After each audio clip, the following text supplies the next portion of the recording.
Esther. For such a time as this, why Esther's story matters.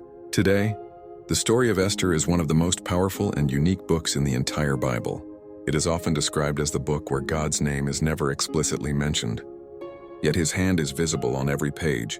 It reminds us that even when God seems silent, he is never absent.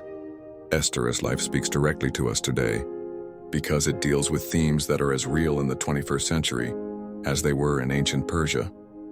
Identity, courage, injustice, fear, purpose, and divine timing. Her journey shows that God raises people in critical moments of history to fulfill assignments that go far beyond personal comfort or safety. Think about the time Esther lived in. She was a young Jewish woman, an orphan raised by her cousin, living as part of an oppressed minority in a foreign land. She had every reason to believe her life would be ordinary and hidden, perhaps even forgotten by the world. Yet God had written her story long before she was born, and at the right time he positioned her in the Persian palace to become queen. But Esther's story was not just about wearing a crown. It was about carrying a burden for her people. She would be faced with a decision that tested her courage and her faith: to remain silent and preserve her life, or to risk everything and stand in the gap for her people.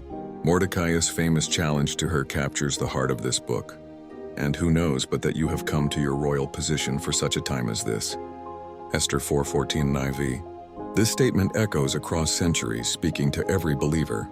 We too are placed in specific families, jobs, communities, and nations for reasons bigger than ourselves.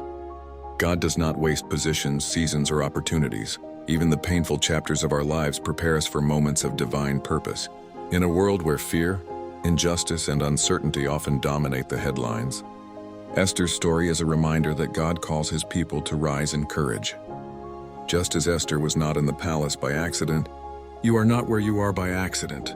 Your life, your gifts, and even your struggles are part of God's design to bring deliverance, hope, and transformation to others. This is why Esther's story matters today. It tells us that God's providence is at work even when unseen. It shows us that ordinary people can become extraordinary instruments in God's plan. It challenges us to embrace our divine assignment with faith and courage. Esther's life is not just an ancient tale. It is a living word for today. Her courage calls us to rise above fear. Her prayer life calls us into deeper intimacy with God, and her destiny reminds us that we were created for more than survival. We were created for impact, prayer of surrender to God as purpose. Heavenly Father, I thank you for creating me with purpose. Just as you raised Esther in her generation, I believe you have placed me in this time and season for a reason. Lord, I surrender my plans, desires, and fears to you. Align my